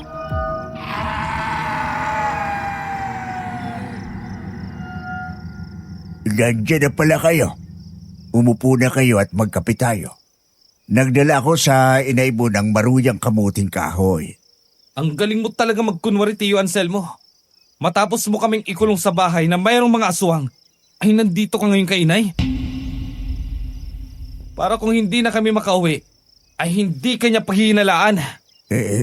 Ano bang kalukuhan pinagsasabi mo, Dario? Anong bahay? Anong aswang? Kanina pa nga ako dito sa inyo at hinahanap kayo. Nagsisinungaling ka pa. Hindi ka ba makapaniwala na kaligtas kami sa ginawa mong patibong sa amin? Ay, ano bang kalokohan ang pinagsasabi nyo? Maghapon dito ang Tio Anselmo mo. Sinamahan niya ako kasi natatakot akong mag-isa. Hindi siya umaalis dito. Inay, 3 kaming kasama niya kanina. Hindi nga ako umalis dito, Dario. Iisa lang ang paraan para linisin mo ang pangalan mo, Tio Anselmo. Itaas mo ang mangga sa t-shirt mo. Pero bakit pa? Pinagbibintangan niyo ako sa kasalanang hindi ko alam? Kung ayaw mong itaas, ako na lang ang gagawa. Ibubunyag ko ang kalokohan mo, mga Anselmo. Wala ngang nagawa si Tio Anselmo nang lapitan siya ni Direk Jose at itaas ang mga manggas ng kanyang damit para tingnan namin ang kanyang balikat. Nagulat kaming 3 nang makita namin na walang sugat sa magkabilang balikat si Tio Anselmo. Nang hindi pa kami nasiyahan, hinubad na niya ng tuluyan ang kanyang damit para ipakita sa amin na malinis ang katawan niya. Dahil doon ay nanlulumo kaming nagkatinginan. Pero, sino yung kasama natin kanina? Oo nga. May sugat yun sa balikat. May mga aswang na may kakayang manggaya ng anyo ng mga taong gusto nilang gayahin. Magaling silang magtago ng aura nila, kaya hindi mo sila mahalata. Ginaya nila ang tiyuin mo para magtiwala kayo. Naku, baka yun yung aswang na nabaril ko sa balikat. Yung nang akit kay Direk Jose. Siyang gumaya sa anyo ni Tio Anselmo para mahulog tayo sa patibong niya. Tio Anselmo, pasensya na po kayo kung nag-isip kami ng masama. Muntik na kasi kaming mapahamak doon. Oo nga po pasensya na. Wala kayong dapat ipag-alala.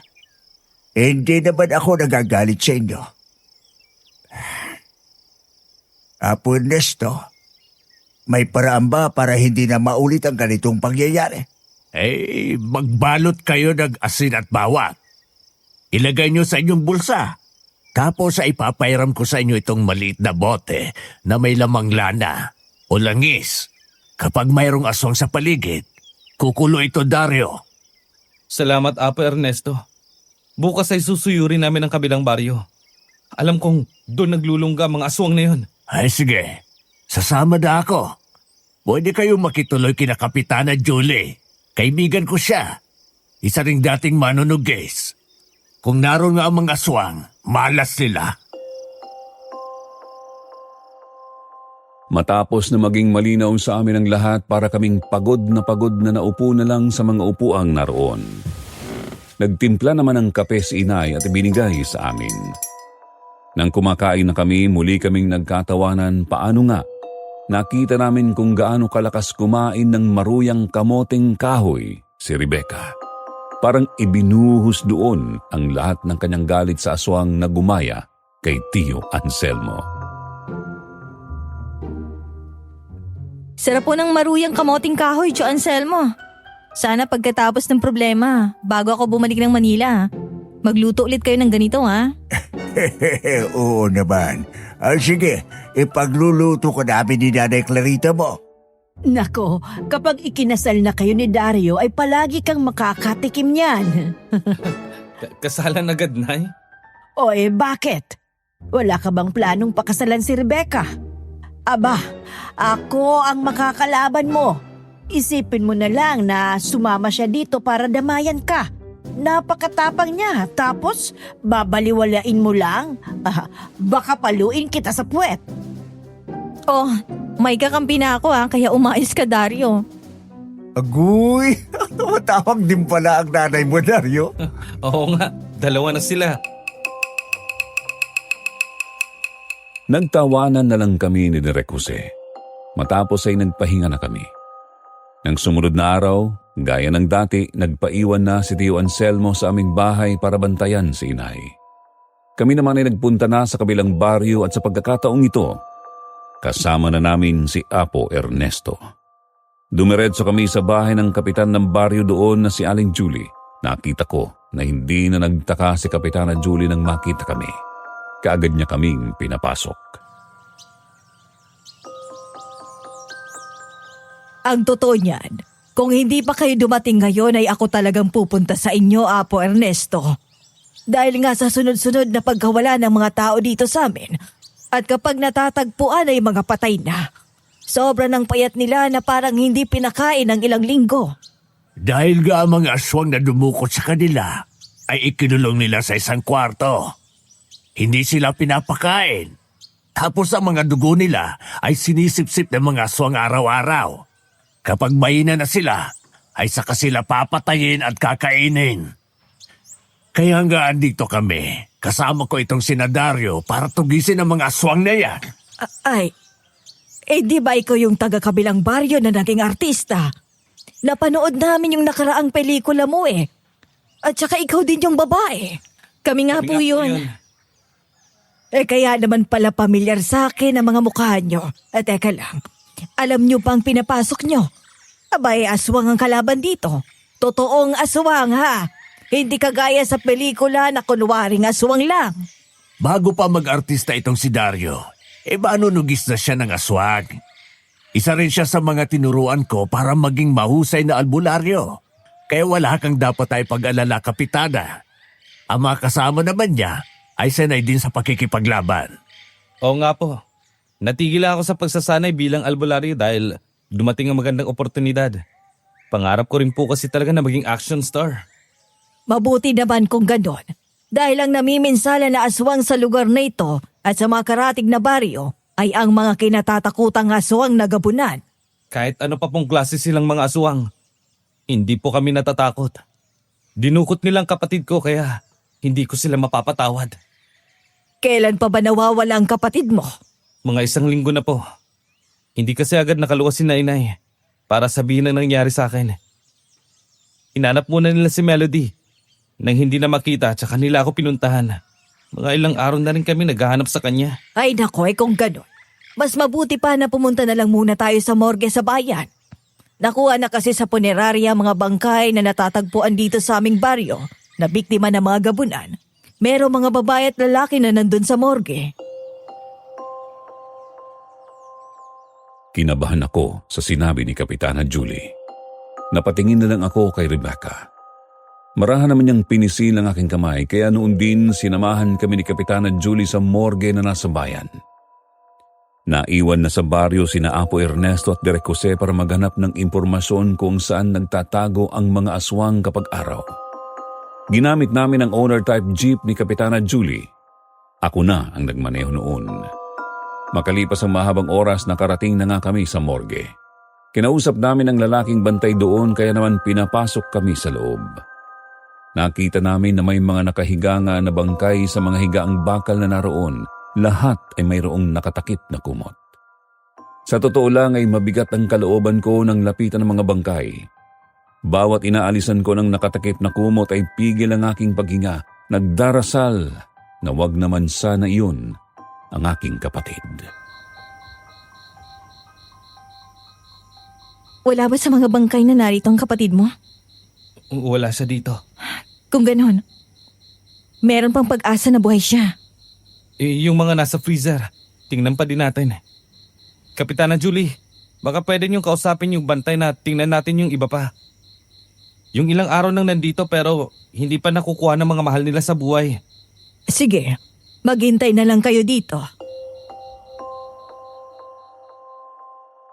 Pumayag naman ang bantay na naroon na buksan ng mga freezer.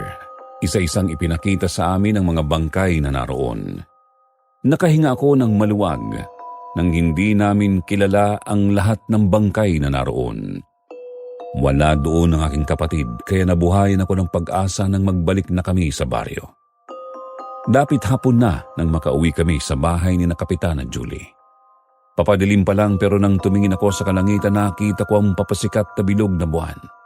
Nang pagkakataong yon, marami ng kalalakihan ang naroon. Nalaman namin na sumasama pala sa pagroronda ang mga yon. Kamusta ang lakad yun, Dario? May pag-asa pang buhay ang kapatid ko, Apo Ernesto. Kaya magandang malaman natin sa lalong madaling panahon. Mabuti naman kung ganon. Ang kailangan talaga ay malaman natin ang lungga nila para mailigtas natin si Melody at ang iba pa. Bilog na naman ang buwan, Apo Ernesto. Kagaya pa rin ng dati, maalinsangan kahit na merong hangin.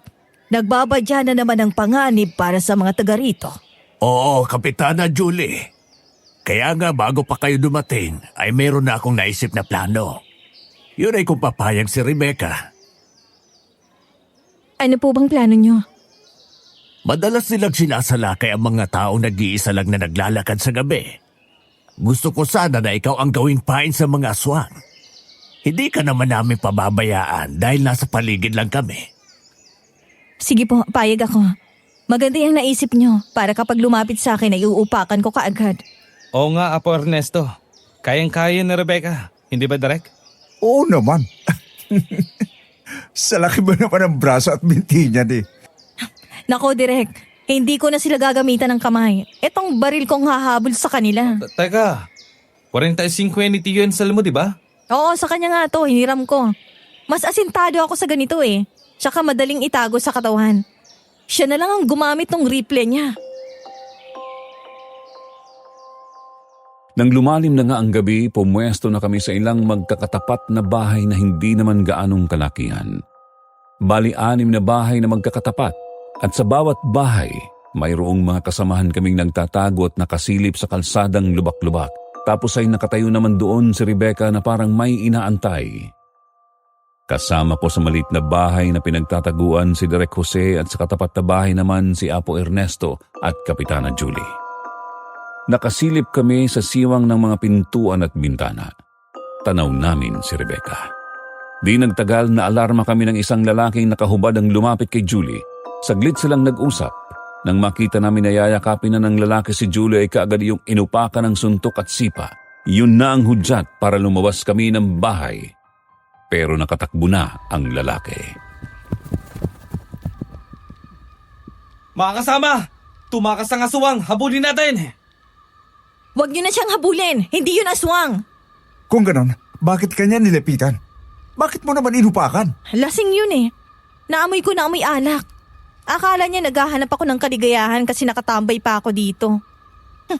Bigla ba naman akong yayakapin at hahalikan kaya ayun, sinapak ko.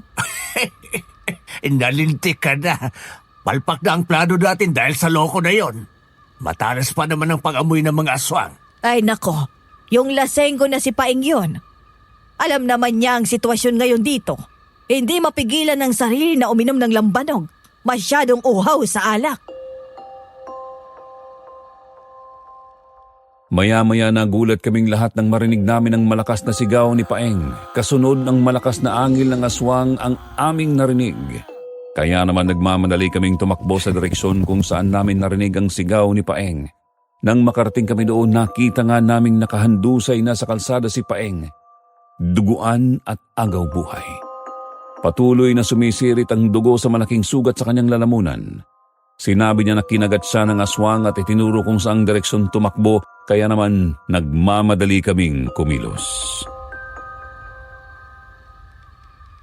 Hindi pa nakakalayo ang aswang. Sige. Magdalawang grupo tayo. Oh, tayo na makasama. Sumama sa akin ng iba. At yung iba naman kay Apo Ernesto. Kami ni Rebecca. Sasama sa iyo. Pambihira. Kung alam ko lang na siyang bibiktimahin ng aswang, sana sinundan ko na siya kanina. Huwag mo nang sisiyan ang sarili mo. Sadyang mautak lang aswang na yun. Kaya halika na. Patuloy naming binagtas ang direksyong itinuro ni Paeng hanggang sa matanaw nga namin ang isang babaeng tumatakbo palayo doon. Alam namin na yun ang aswang kaya patuloy namin siyang hinabol hanggang sa makarating kami sa kakahuyan. Parang napagod ang babae at tumigil sa pagtakbo.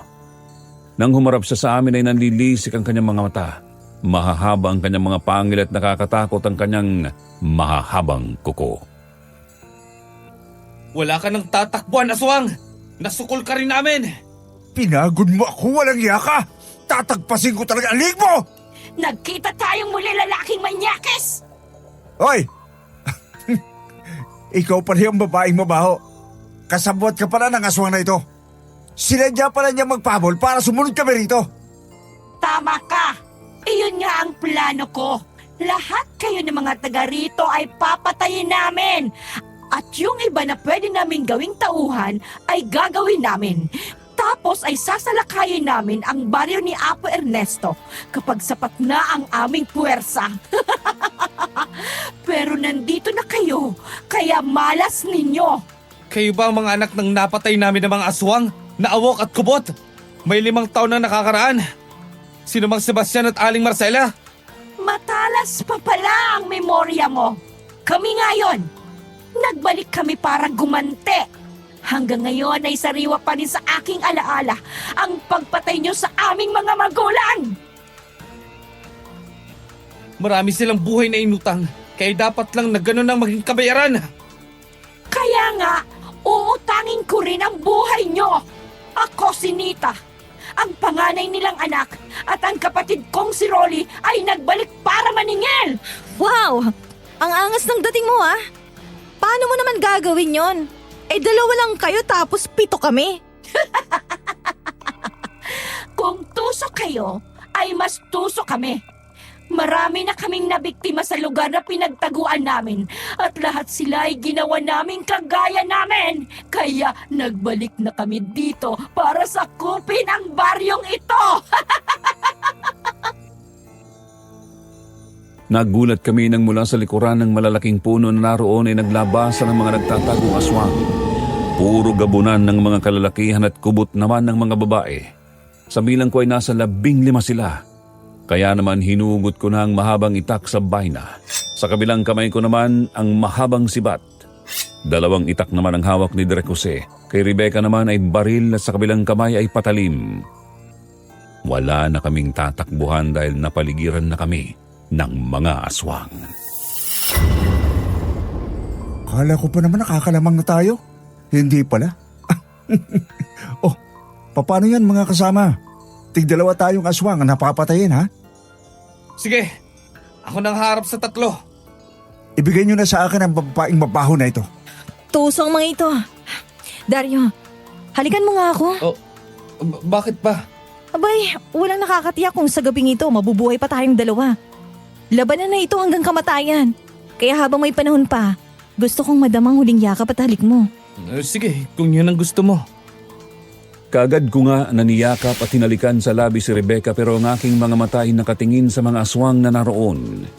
Nakita ko na lalong nagalit ang pinuno ng mga aswang na babae. Parang hindi niya kayang tingnan ang ginagawa namin. Kaya nang bumitaw sa akin si Rebecca, hinaplos pa niya ang aking mukha at tinitigan akong mabuti. Tandaan mo na ikaw lang babaeng minahal ko. Ang ganda namang panoorin. Sayang nga lang at mamamatay na kayong dalawa. At least mamamatay akong masaya. Hindi ka gaya mo. Malungkot ka na, pangit ka pa. Mga hangal! Ang yayabang nyo! Kayo lang ang nakita ko na hindi takot sa mga kagaya namin. Patayin nyo ang mga hangal na yan! Hindi ko gusto na maging kaori pa natin! Nang sumugod ang mga aswang, kaagad na nagpaputok ng baril si Rebecca. Dalawa kaagad sa mga yun ang tinamaan sa ulo at bumagsak. Kaagad na namatay ang mga yun. Noon ko naisip na benditado nga rin pala ang baril at mga bala ni Tio Anselmo. Tatlo pa ang sumunod na bumagsak sa mga aswang. Tigdadalawang tama ng bala ng baril ang sinalo ng kanilang mga katawan. Yun ang dalawang malalaking gabunan na sinadya ni Rebecca na patamaan. Nagulat naman ang aswang na si Nita nang makita ang nangyari sa 5 alagad niya. Hindi man lang nakalapit sa amin. Pero naubusan ng bala si Rebecca. Bago pa siya makapagpalit ng magazine, nakalapit na ang mga aswang kaya nakipaglaban na kami ng mano-mano. Ayos ang ginawa mo. Napatumba mo kagad yung dalawang malaki. Alam ko kasi na mahihirapan tayo sa kanila. Kagaya ng nakalaban natin sa malaking bahay. Ngayon, pwede na nating labanan ng harapan ng mga maliliit na gabunan na ito. Sige, mag-iingat ka. Hindi nyo kami mapipigilan. Yeah! Humanda ka sa akin, babaeng mabaho! Tatagpasin ko ang lig mo! Yeah! Bago mo ako harapin, patayin mo muna ang mga alagad ko! Dalian mo at naiinip ako! Mayabang ka, ha? Hintayin mo ko! Umalis kayo sa dadaanan ko! Yeah! Marami pa rin ang aswang na nasa paligid namin kaya lumaban kami ng todo. Kung nasusugatan namin sila gamit ang mga benditadong armas, nasusugatan din kami sa mga mahahaba nilang kuko at pangil. Mayroon na nga sa mga kasamahan namin ang bumagsak at namatay dahil mababangis ang mga kubot na nakaharap nila. Singtigas kasi ng alambre ang buhok ng mga kubot at ginagamit nilang armas ang mga yon para tusukin at patayin ang mga kalaban nila. Nang makita ko na nasugatan din sa likod si Rebecca ng makalmot ng aswang, mabilis ko siyang nilapitan. Tinaga ko ang gabunan na nanakit sa kanya tapos ay sinaksak ko sa dibdib. Ayos ka lang ba, Rebecca? May sugat ka sa likod. Oo, ayos lang ako. Malalim bang sugat ko? Hindi naman siguro masyado. Kasi mahina naman ang pag-agos ng dugo. May bala ka pa ba dyan? Meron pa. Hindi lang ako makapagpalit ang magazine kanina kasi nakalapit na sila. Pero ngayon ayos na. Ang isa pang malaking gabunan na yon. Yun ang pumatay sa ating mga kasama. Siyang tatapusin ko. Sige, ngayon na. Lahat ng lalapit sa'yo ay ako nang bahala. Magsama-sama kayong lahat sa impyerno! Hinihintay na kayo doon ang amo niyo! 4 na bala ang tumama sa malaking gabunan bago yun bumagsak. Nang tatayo pa sana yun, nagmamadali akong tumalon sa ere at bumagsak ako sa tiyan ng nakabulagtang gabunan. Itinusok ko sa kanang dibdib ang hawak kong itak. Tumagos yun kaya sumukas na ng dugo bago tuluyang nalagutan ng hininga. Noon naman pumulupot sa aking kamay ang mahabang buhok ng isang kubot. Hinatak niya ako papalapit sa kanya kaya nabitiwan ko ang isa kong itak. Pero ang isa ay nanatili sa aking kamay kaya nang malapit na ako sa kanya, tinaga ko siya sa mukha. Wasak ang bungo ng kubot. Nang bumagsak yun, lalapit pa sana ang 2 gabunan pero natigilan sila nang marinig ang mga boses ni na Apo Ernesto at Kapitana Julie na dumarating kasama ang iba pa. Kaya nataranta ang natitirang aswang pati ang pinuno nila. Mga kasama! Tulungan natin sina Dario! Patayin ang mga aswang! Salamat at dumating na kayo, Apo Ernesto! Ay, pasensya na kayo. Mayroon pa kasi kaming tinugis na aswang. Nagpahabol yun sa amin kaya napalayo kami sa inyo. Nang marinig namin ang malakas sa putok ng baril, ay bumalik kami dito. Bahagi yun ng mga plano nila, Apo Ernesto. Pinaghiwalay tayo para mapatay nila ang sino mang makarating dito. Pero nagkamali sila dahil lumaban kami. Paano ba yan, babaeng mabaho? 3 na lang kayo. Hindi ba rin ako natatakot sa inyo? Mamamatay kayong lahat! Mga kasama, kung wala na tayong tatakbuhan, harapin natin ang mga hangal na ito! Lumaban na nga ng sabayan sa amin si Nita at ang 2 pang natitirang gabunan. Sadyang malakas si Nita dahil nagagawa niyang pagdikitin ang mga buhok niya at nagiging korting sibat para tusukin ang sinumang lalapit sa kanya. Minsan naman ay maghihiwa-hiwalay ang mga iyon at parang mga ice pick na patatamain sa amin. Kaya ilan sa aming mga kasamahan ang hindi nakailag at nasugatan. Ang mga minalas na tinamaan sa puso at ulo ay namatay. Pero dahil marami pa kami, wala na silang nagawa. Isa-isa silang bumagsak ng tamaan ng mga sibat na buho at matatalim na itak. Si Nita ay hindi na rin nakatakbo. Hinarang siya ni Direk Jose at siya mismo ang tumaga kay Nita. Malalim ang sugat na tinamo niya sa dibdib. Pero nang bumagsak yun, tumawa pa ng malakas kaya marahan akong lumapit. Mamamatay ka na, pero masaya ka pa. Nababaliw ka na yata. Dahil mayroon pa kaming mga plano. Ang kapatid ko, nasa baryo nyo na. Ang mga piling tauhan namin na mababangis ang kasama doon. Mamamatay ako, pero tiyak ko rin na mamamatay ang lahat ng mga naroon. Dario, ang inay mo at si Anselmo. Mas tusok kami kesa sa inyo. Patay na siya. Apo Ernesto, kailangan natin bumalik sa ating baryo para tulungan ang mga taga ron. Oo, narinig ko ang sinabi niya. Pero huwag kayong masyado mag-alala dahil nasa baryo natin ang maraming manunugisang aswang na may mga hawak na binitadong armas. Pero kailangan pa rin tayo makabalik kaagad dahil si Tio Anselmo at Inay, sila lang yung nasa bahay. Sasama kami sa inyo. Tapusin nating muli ang mga salot na yon. Dapat sa pagkakataong ito ay wala nang makatakas sa kanila para hindi na maulit ang ganitong pagkakataon. Tama si Kapitan Julie. Tayo nga, Dario. Noon din ay bumalik nga kami sa aming baryo na kasama sina Kapitana Julie at ang mga manunugis na kasama namin na kahit mayroon ng mga sugat, desperado pa rin sumama at tumulong.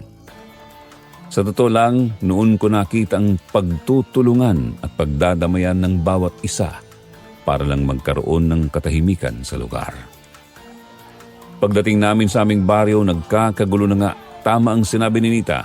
Sumalakay na nga ang mga aswang sa aming lugar dahil pagdating pa lang namin ay 3 gabunan na agad ang sumalubong sa amin. Kaya kaagad namin iyong hinarap. Dario, puntahan mo na ang bahay ninyo. Tiyakin mong ligtas ang inay mo at si Anselmo. Kami na ang bahala dito. Sige po, Apo Ernesto. Mag-iingat po kayo. Magkita tayo mamaya. Tayo na, Dario. Nagkalat ang mga aswang sa lugar na ito. Plano talaga nilang gawing balagim ang gabi na ito. Mag-iingat tayo. Dahil kung malakas si Nita, ay tsak na mas malakas tong kapatid niya. Dahil isa tong gabunan na lalaki. May natitira pa naman akong ilang bala. Sa tansya ko, 4 pa ito. Bago pa siya makalapit sa atin, tatapusin ko na siya. Mabilis nga kaming tumakbo palayo kina Apo Ernesto. Makalipas lang ang ilang sandali na tatanaw ko na ang aming bahay. Pero bago pa kami makalapit doon, mayroon ng 2 aswang na humarang sa amin. Kaya natigilan kami nang makaharap ang 2 gabunan.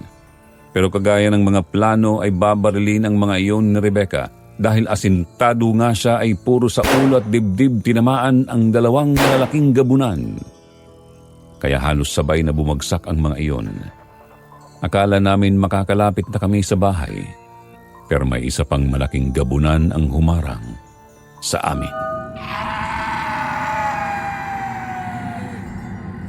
Kung galing ka sa kabilang baryo at nakarating kayo dito, ibig sabihin ay nakatakas kayo sa grupo ng ate ko. Kung ganon, ikaw palang kapatid ni Nita na si Rolly. Ha? Kilala niyo ang kapatid ko? Oo. Patayin na siya kasama ang lahat ng kanyang mga tauhan. Ganon din ang gagawin namin sa'yo. At sa mga tauhan mo. Malas nyo. Dahil ang baryong ito ay lugar ng mga manunugis. Alam ko yun. Kaya nga ang malalakas at mababangis sa tauhan ko ang isinama ko dito. Puro gabunan. Kaya ngayon, tatapusin ko kayong tatlo. Ikaw ang mamamatay! Oh, teka, wala na akong bala. Hagal na babae. Muntik mo na akong magulat ah. Humanda kayo sa akin! Nang sumugod si Rolly, sinalubong ko na siya. Tinaga ko siya pero sinalulang niya ang kamay ko na mayroong hawak na itak. Tapos ay sinakal niya ako pero mabilis kong hiniwa ng isa kong itak ang kamay niya kaya nang masugatan ako. Inihagis niya ako kay Direk Jose na susugod din sana. Kaya kapwa kami natumba. Mabilis namang sumugod sa ere si Rebecca. Sinipa niya si Rolly pero hindi man lang yun natinag kaya bumagsak si Rebecca sa harapan niya. Nang hablutin niya si Rebecca at akmang kakagatin, muli akong sumugod. Pinaga ko siya kaya umatras siya at nabitiwan si Rebecca. Sumugod din si Direk Jose. Muli namin siyang inatake pero mabilis lang siyang nakailag. Nang mapaatras siya sa isang bakod na may nakalagay na kawayan ay kinuha niya yun at inihampas sa amin. Yun ang ginamit niya para pansalag sa aming mga itak. Tapos ay tinadyakan kami. Muli kaming bumagsak. Noon ko nakita na may balang inilagay sa magasin ng baril si Rebecca kaya kinuha namin ang atensyon ng aswang. Bisit, sabi ko na nga pa mahina ang isang to. Parang si Bruce Lee kung sumipa. Hindi man lang nayanig ang bahay anak ko ah. Buti ka bahay alak ang tinamaan sa'yo. Sa akin puson. Baka hindi na ako magkaanak sa ginawa ng halimaw na to. Nakiliti ako Ano nakakatawa, ha? Sabi namin, mahina ka pala. Malaki ka lang tingnan pero wala ka naman palang ibubuga. Nakatsamba ka lang kaya kami bumagsak. Oo nga, baliwala ang ginawa mo. Nagsasayang lang kami ng oras sa'yo. Ganon? Mahina pala, ha? Sige, humanda kayong dalawa sa akin ngayon. Lalamugin ko muna kayo bago ko kainin ang mga puso niyo! Muli nga ay sumugod si Rolly gamit ang mahabang kawayan. Pinalo niya kami ng ilang ulit kaya ang mga itak namin ang isinasalag namin sa bawat paghampas niya. Ramdam ko ang sobrang lakas niya kaya nabitiwan ko ang isang itak ng isalag ko yun. Ang sumunod niyang palo ay iniwasan ko. Mabilis akong kumilos palapit sa kanya. Tinaga ko siya pero iniwasan lang niya at pinalo ako. Tinamaan ako sa tagiliran. Muli akong bumagsak. Nang tingnan ko si Direk Jose, mabilis siyang tumalon sa ere para tagain si Rolly. Nasalag din yon ang itak niya at bago siya makabuelo ulit, nahampas na siya sa likod ng kawayan. Halos panawan siya ng ulirat nang bumagsak sa lupa. Nang lingunin ko naman si Rebecca, nakatayo na siya, hawak ang baril. Pogi! Ayaw mong lumingon ha? Pangit! Tatapusin na kita! Huwag mo akong lukuhin, babae. Alam kong wala na yung bala. Kaya ikaw naman ang isusunod ko. Oo nga pala. Wala na nga pala. Pero akala mo lang wala. Pero meron! Meron pa!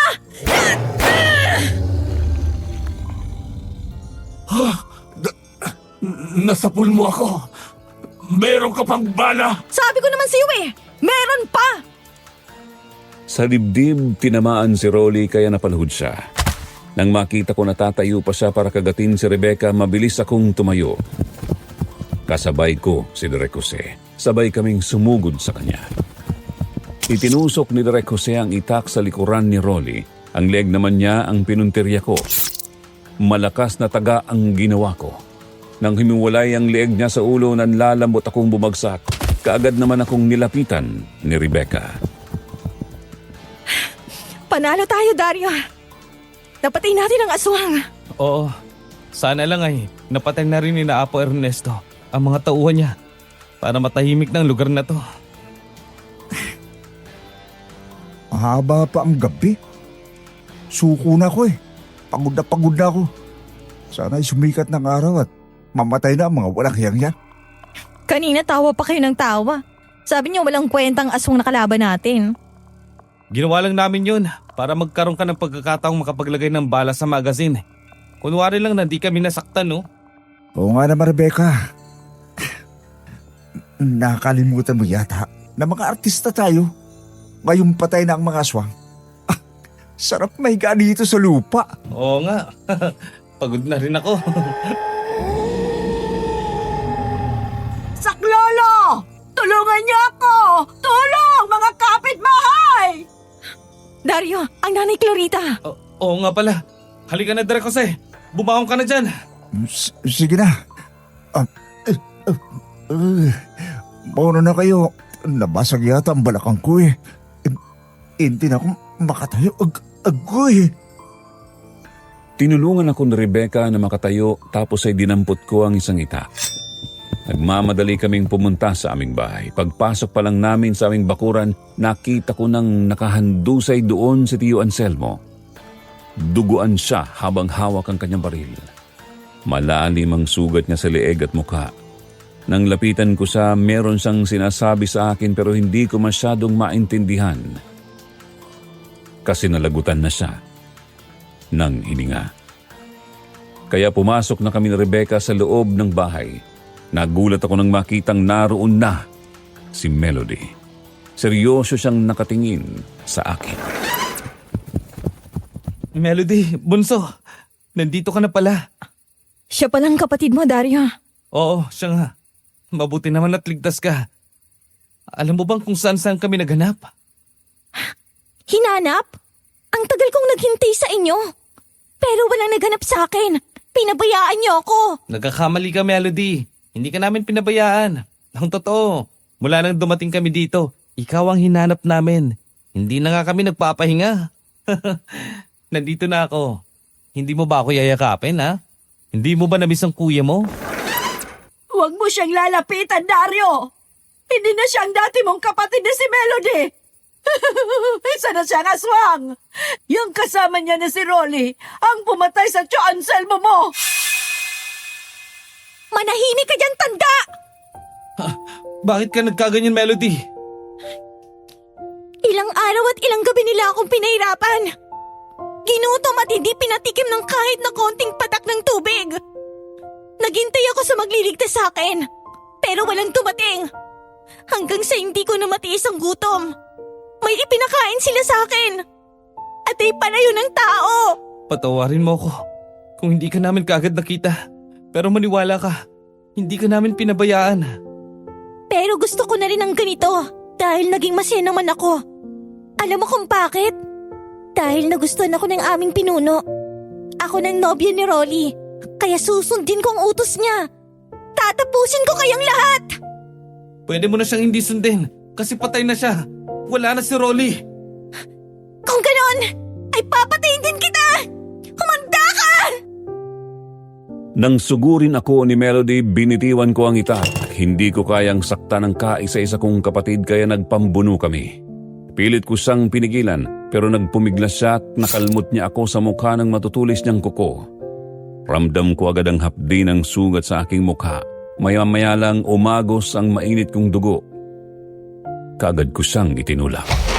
Nang mapalapit ako kay Rebecca, sinabi ko na humanap sila ng lubid na mahaba. Kaya nang muli kaming magsalubong ni Melody, sinuntok ko sa sikmura lalo na nga at sa tingin ko ay puro galit na ang nasa isipan niya. Napaatras sa bintana si Melody. Noon biglang sumulpot si Direk Jose at tinalian sa leeg si Melody sa kahinatak ng mabuti. Dalian mo na, Dario. Igaupos mo na siya. Tulungan mo ako. Ang lakas pala niya. Hangal ka! Hetong lubid, Dario!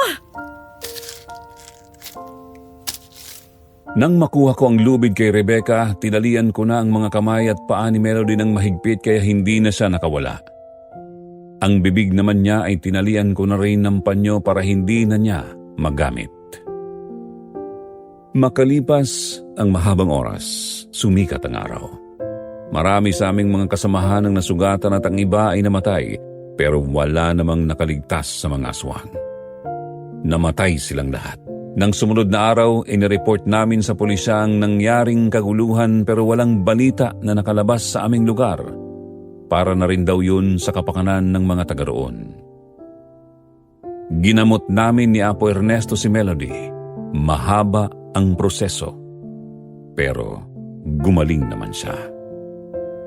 Kuya Dario, patawarin mo ako Dahil sa kagagawan ko, kaya ka nagkaroon ng malaking pilat sa mukha. Hindi ka na pwedeng mag-artista ngayon kasi hindi ka na pogi. Huwag mo nang isipin yun, Melody. Ang mahalaga buhay ka.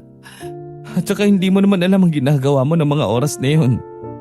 At saka pwede pa naman ako magtrabaho ng iba Pero yun ang pangarap mo, di ba? Oo. Pero pangarap ko rin na makasama kayo ni inay ng maraming taon. Aanhin ko ang pangarap ko kung wala naman kayo. Tamang kuya mo, Melody. Kaya wag ka nang umiyak, Salamat sa tulong mo, Ate Rebecca. Mula ngayon, kakampi mo na ako. Naku po, Dario. 3 na silang magkakampihan. Oo nga Ikaw din, Direk.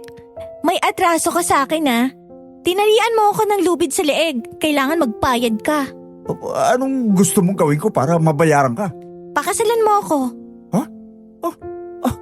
Yan ang hindi pwede. Wala sa plano ko magpatali.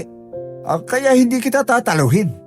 Kapatid ka ni Dario Diyan ka na. Babayo. Direk Jose, saan ka pupunta? Hoy! Bumalik ka dito! Natakot. Nagbibiro lang naman ako Kasunod nyon, nagtawanan na kaming lahat. Makalipas ang ilang buwan, nagpakasal kami ni Rebecca. Hindi na ako bumalik sa pag-aartista. Ganoon din si Rebecca. Namuhay kami sa probinsya ng masaya, kapiling sina Inay at Melody. At yan po ang aking karanasan na hindi ko makakalimutan, Sir Jupiter. Sana po nagustuhan ninyo ang aking karanasan. Marami pong salamat at sana patuloy tayong gabayan ng poong may kapal. Isang bagay lang po ang masasabi ko. Mas mahalaga kaysa anumang bagay ang pamilya. Dahil pwedeng palitan ang lahat. Pero ang magulang at kapatid, hindi kailanman. Lubos na gumagalang, Dario.